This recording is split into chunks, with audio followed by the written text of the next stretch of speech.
Hello there guys, and welcome to another Minecraft Redstone video.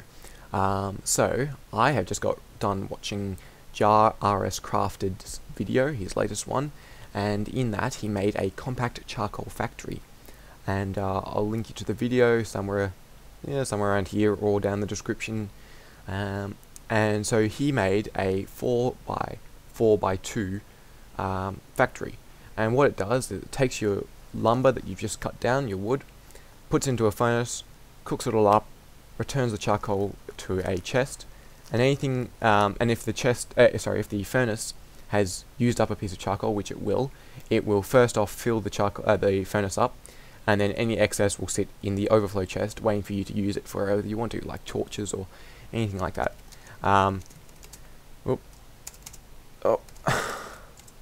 And so yeah, he made a 4x4x2 version, and I've made a 4x3x2 version. So that's cut off 8 blocks, and in this size of a project, that's actually a third of the build gone. And so I will show you how to build it.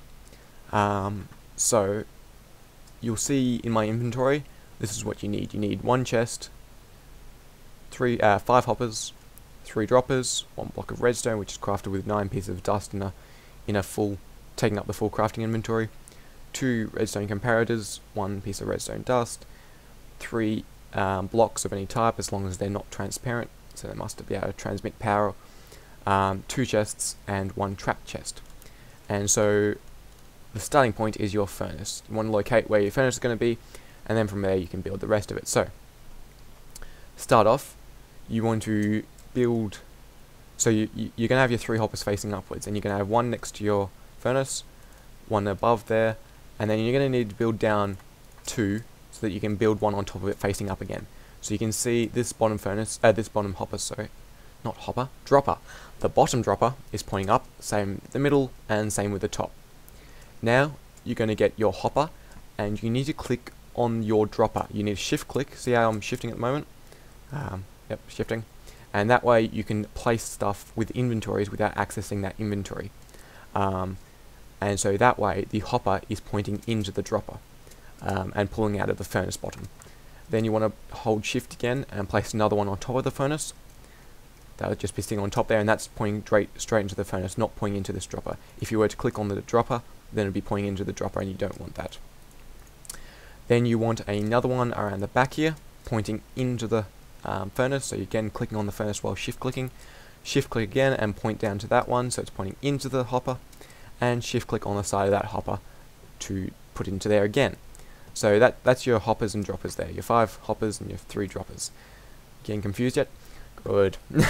Now onto slightly less confusing names. So shift click again to place it onto the hopper, because if I don't shift click I'll just open up the dropper's inventory. Place a redstone comparator pulling out, comparing the signal from this hopper, which is pointing into the furnace. You can shift click and place onto the side of the comparator, and instead of accessing the comparators menu, which is just switching it from addition to subtraction mode, you can actually place a block on it.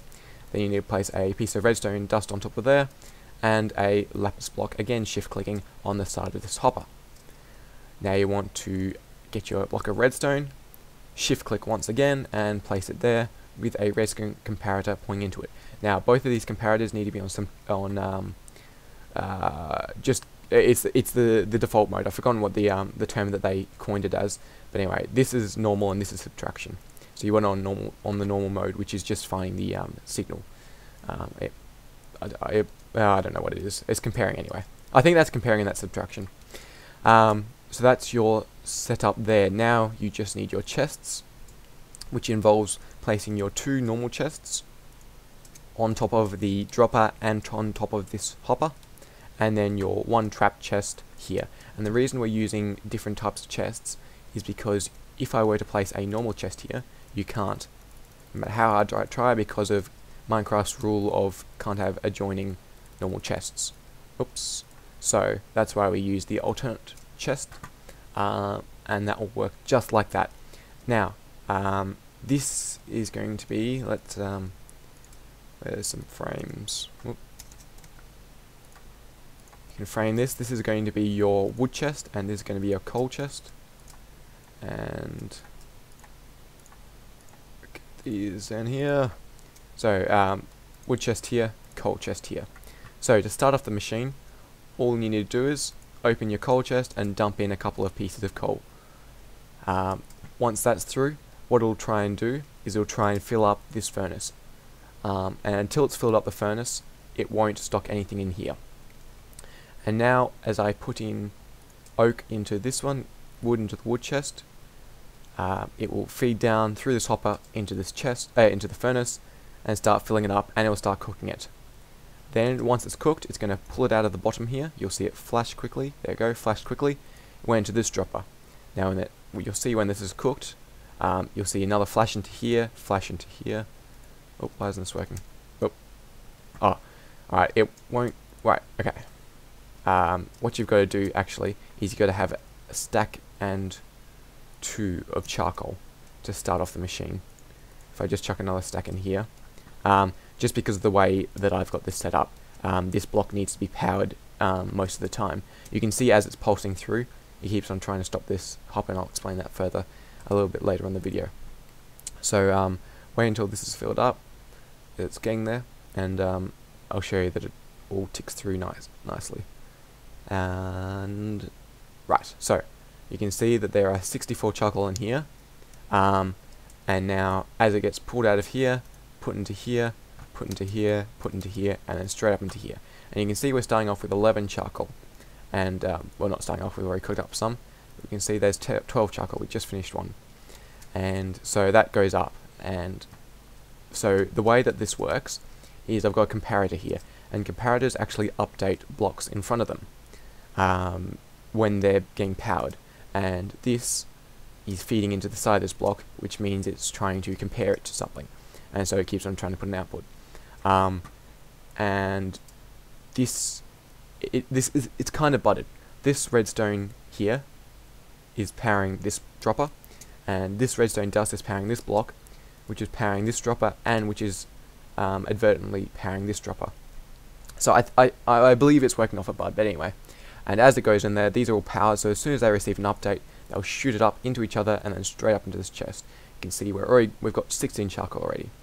Now, how the refill works is from this charcoal chest, this hopper would always be trying to pull from this chest, and this hopper would always be trying to pull from this hopper, and this hopper is always trying to pull from that hopper until it fills up here. So what you're going to get is you're going to get 64 charcoal in here. You've got 5 inventory slots here, so that's another 64 times 5, another 64 times 5, and another 64 times 5. So before you can even get any excess in your chest, you're going to have to be using 16 stacks of charcoal there to be able to do anything with it, which is definitely not what you want. So what I've got here is a comparator. So because this is full, it can't put any more charcoal into here. So there is going to be a charcoal sitting in here because it's still trying to pull from the top chest and putting into here. But as it's in here, I've got a comparator here, and the comparator, when it sees that there's a charcoal in here, it realizes, oh, that inventory's got something in it, so it will output the weakest signal it can, which is this weak signal here. But that weak signal is still enough to power this hopper, and powered hoppers will not accept, nor will they lose any items in it. So unless you put directly items into here, they won't actually, whoops, oh crap. Unless you actually put items straight into here, they won't feed out things while they're being powered. This one is the middleman, but it doesn't matter because it's not going to receive any because this one's being powered, and it's not going to lose any because this one's already powered, but it doesn't matter. So I think that's about all that I need to say here. Yeah, so yeah, 4x3x2 works in what I believe is the latest snapshot, 13W07A, and yeah, I hope you enjoyed this. Thank you, JaRsCrafted. Sorry, I don't know how to pronounce your name. That was a great invention, but sadly I improved on it. See if you can improve on this further. I think this is pretty much the done design here. But yeah, thank you for watching. Check out JaRsCrafted. Sorry about that. Check out his video. He's got some good stuff on his channel as well. So, yeah, thank you for watching, and I hope you enjoyed it, and have fun factoring. Yeah. Thank you very much for watching.